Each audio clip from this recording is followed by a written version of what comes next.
Hi, I'm Rory Veal, and I'm here with TJ Angstman, an attorney from Boise who's been involved quite a bit in Tamarack throughout the years. He's been involved as one of the litigators in the continuing legal battles. He's kind enough to talk to us today about what's going on the legal front and where he sees Tamarack going in the future. Do you have any opinions on what's going to happen after Credit Suisse gets all this property back? Well, I have opinions of maybe strong because it's hard to know what will actually happen, and to form an opinion, I guess I'd have to have a reasonable level of confidence that I know. But and it's hard to predict what they might do. That's the truth. But what I think they would do would be looking immediately to sell this resort. And as I was explaining to you earlier, owning a resort like this is kind of like owning a pet. And when I say that, what I mean is, if you don't put food in its bowl, it'll die.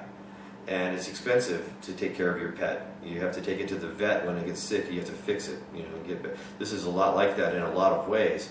And so, for a lender, just typically a lender if we think of the syndicate as a lender, as a bank, and Credit Suisse is really just the manager of the syndicate. They're just, but the syndicate owns this loan. They're not in the business of owning resort property. They're in the business of lending money for a return. So, they're not probably going to be likely to want to be long-term owners of an asset. Most banks sell their foreclosed property immediately when they get it to turn it to cash. They can loan it back out to other people. So you could assume that at least partly they're motivated by just getting their money back and going back to the business that they're in, whatever that is. But we have to keep in mind that there's rights of redemption on the property, and so that will complicate matters. If they sell the property, actually the sheriff, when the sheriff sells the property at the sheriff's sale, does not issue a deed to the buyer at the sale. The sheriff issues a certificate of sale, and then after the right of redemption expires, and I'll go through what that means in a second, then the sheriff will issue a sheriff's deed from or sheriff's sale deed. But that would be only after the sale, or after the right of redemption expires. Well, what is the right of redemption?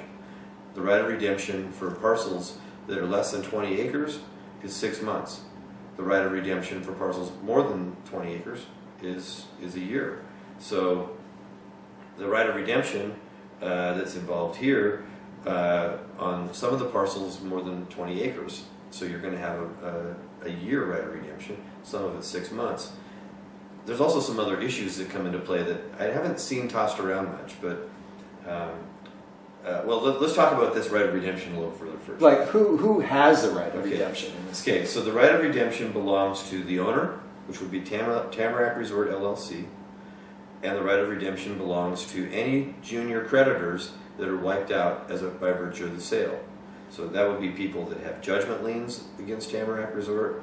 That would be lien creditors who didn't have the best priority in their lien.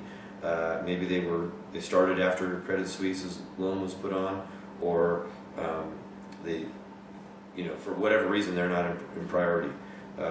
So any junior creditor has right of redemption. And what that means is whatever price it sells for at the sheriff's sale, the creditor redeeming that property can pay the person who has priority over them what was bid at the sale, and then step into those shoes.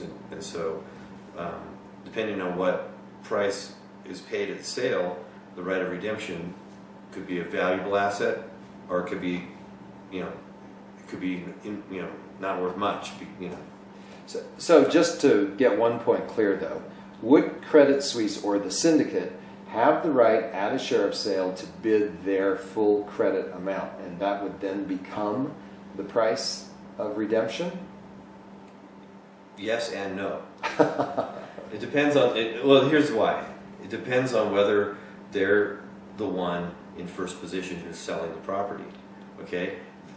For instance, on the Village, other creditors started before have higher priority than Credit Suisse. So when you look at, they're the ones who will be ordering the sale. Credit Suisse will have a right of redemption, not them. So if whoever's in first position is going to be the one selling it. The other people will have rights of redemption. Okay. I forgot to mention this, or I haven't had a chance to mention it yet, but it's important to the people that are homeowners up here, I think, to know this.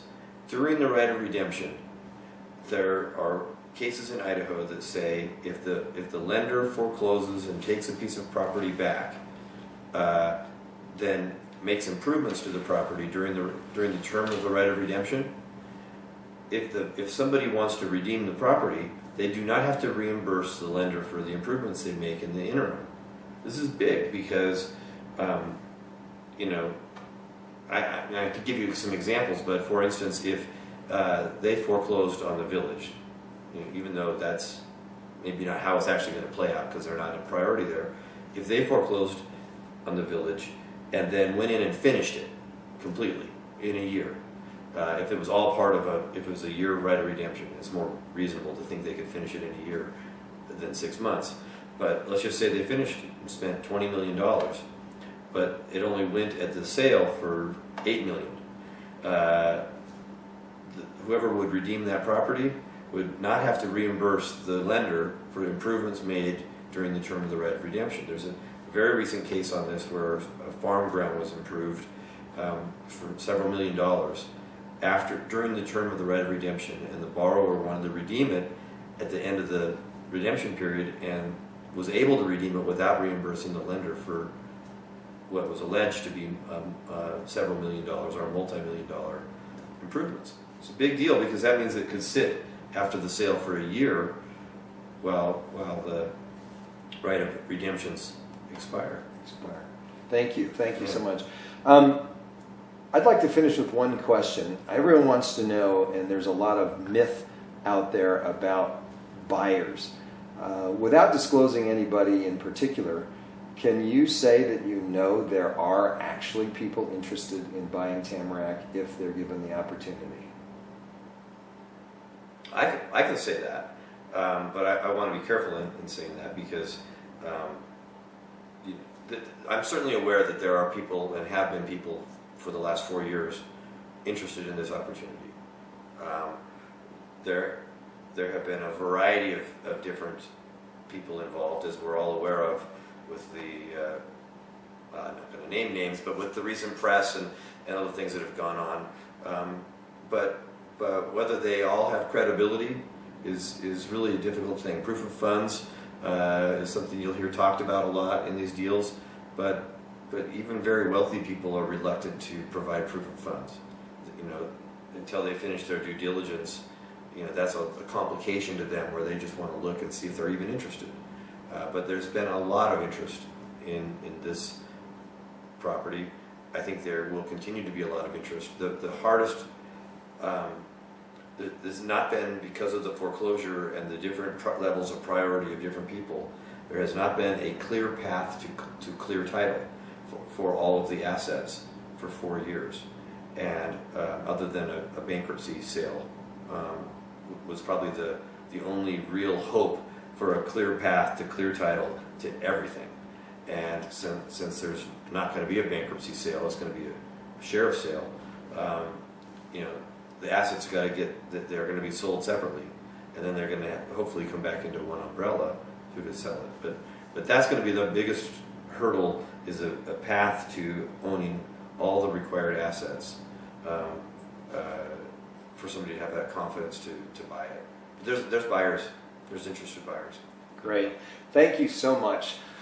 I want to say thank you to TJ Angstman for sharing this afternoon with us and explaining so much about what's going on in the legal front. I'd like to say goodbye for now. It's Rory Veal at Tamarack Resort, and talk to you soon. Bye for now.